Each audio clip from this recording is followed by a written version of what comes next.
Hi, my name is Jessie, and I'm on the organizing board of the Omega Sci Fi Awards. I love the Tomorrow Prizes because I love reading stories written by young, aspiring writers, and I am just so inspired by their creativity and their humor and their wit and their heart, too. And I hope that you join us for the virtual celebrity readings and awards so you can see these stories come alive on the virtual stage. Hope to see you then. Bye.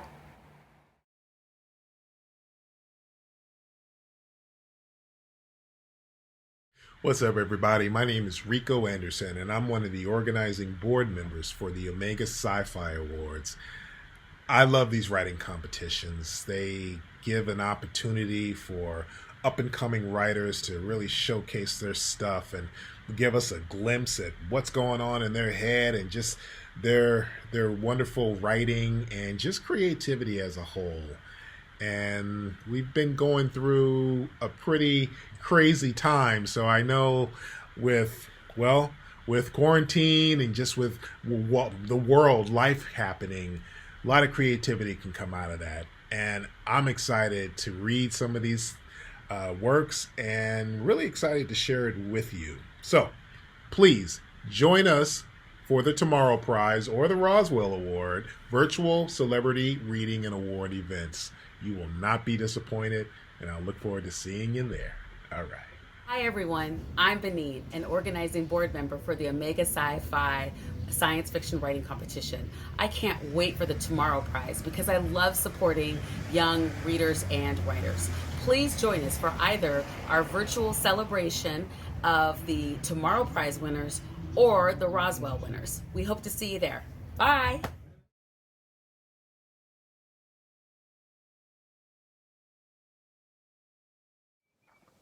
One evening at dinner, my grandmother decided to speak to me more than I had grown used to.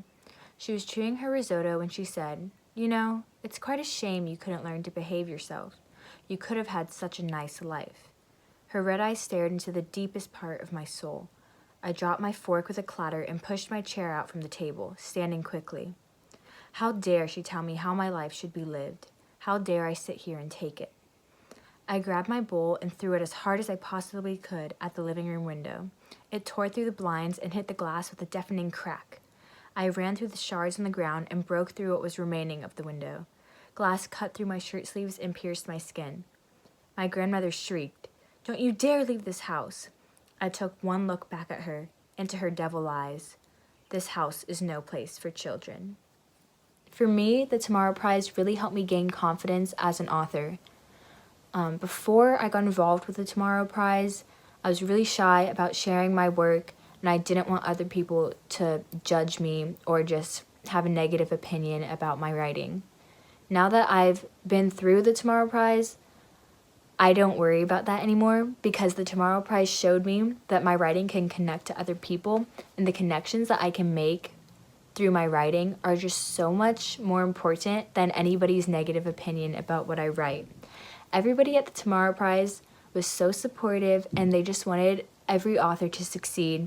And I just think that was a great environment, especially for young authors. It was just unlike anything I've ever experienced before. Without the Tomorrow Prize, I definitely wouldn't be where I'm at today in terms of my writing. I would not be as confident in my writing, and I would not be as strong of a writer. Was actually lucky enough to win the 2019 Tomorrow Prize. And with that, I got a UCLA extension course that helped me dive into new types of writing and new topics. And I'm just so grateful for that opportunity. So I want to thank the Tomorrow Prize for everything they've done for me and for how supportive they are. And I encourage every young author, even if you've never written science fiction before, to participate and to give it a shot because the Tomorrow Prize is a great organization.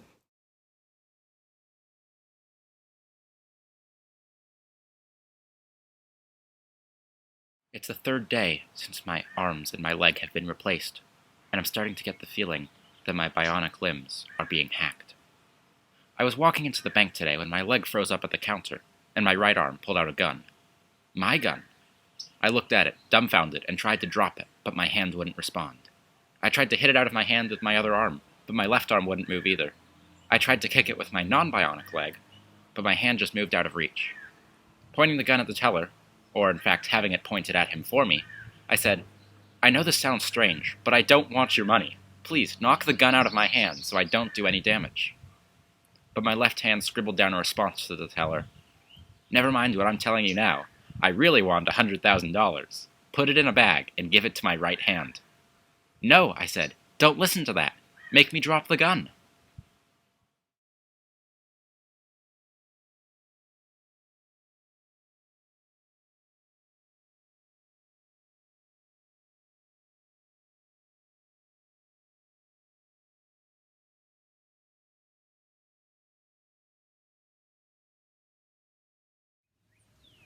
It sounded like the easiest mission I'd ever had. 1. Go to Earth. You know, that little blue planet in the middle of nowhere. 2. Sell hot dogs. 3. Record my interactions with humans using the loop recorder in my brain and send them to the leader. Humans. Hot dogs. No sweat. Except orientation screwed everything up, as usual. So that's the beginning of my story, Humans and Hot Dogs. And if you want to hear more, the professional actor who read mine is called Rico E. Anderson. And he did such a phenomenal job that I was like, "Rico, we can't let this go. What if you and I got together and released this as an audiobook?" And he said yes. So we crowdfunded it, and now Humans and Hot Dogs is available as an audiobook. So please check it out and support the Roswell Awards, which is the beginning of amazing fiction and beautiful friendships.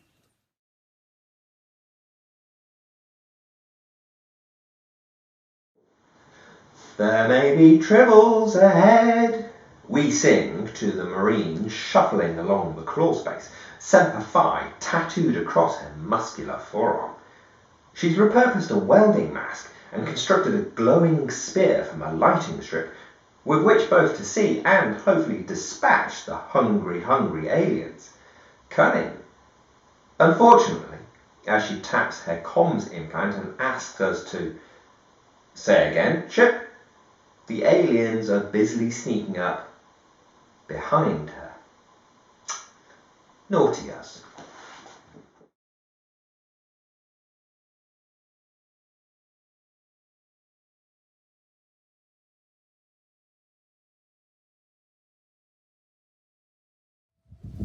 Elemental.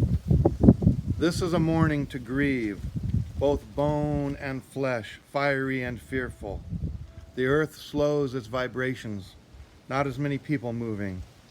This is a time for slow reckoning, stalking hunched neighbors from the porch as the ponderous April rains abandon their dead in cold puddles, and the last breaths of the doomed marry the moans of the stricken.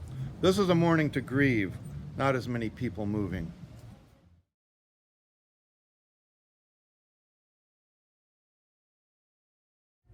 Freed from not knowing, I've traded the worry for a shroud. In the slim boat of each day, I stand wary, look out across the still surface. Balance is all. Not the peace I'd hoped for, this calm.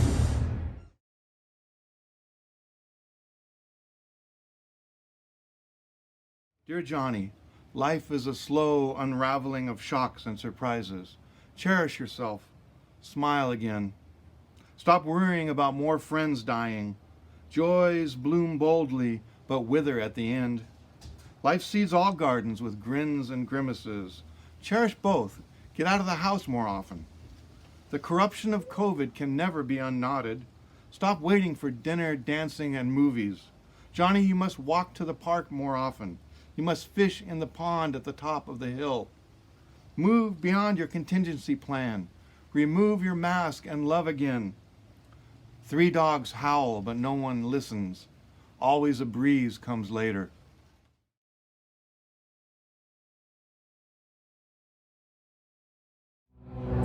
How I know I need glasses? Last night at 9, I opened the back kitchen door to let in a patch of moonlight I mistook for the cat.